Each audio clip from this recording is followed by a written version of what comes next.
Ноокат району боюнча и Алабырка боюнча и областтын жетекчилеринин үстүнөн дагы бериңиз. Эгерде ушундай тез маалыматты жеткире албагандыгын, өз убагында көзөмөл жүргүзгөнлүк жана ошондой эле жергиликтүү бийлик менен тыгыз байланышта иштей албагандан кийин биз аналардын үстүн чараны көрүшүбүз керек. Райондук жаран коргонуу комиссиясынын отуруму өткөрүлүп, райондук мамлекеттик Баткен область башкарманын учактагы иштеген жеринде анын жабыркаган жарандарга жардам көрсөтүү максатында өзгө жака маалымат Ноокат боюнча 18-нен 20-сына чейин дагы туруксуз эмес алдын ала иш чараларды өткөрүңүздөр.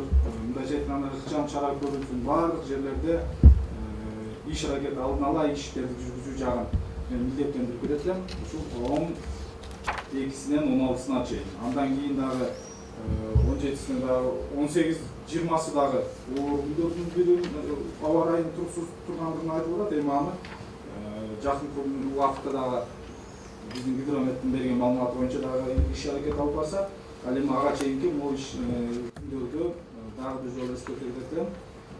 Баардыгыңыздар даяр бүт алдын ала иш чараларды жүргүзүү боюнча даяр болушуңуздарды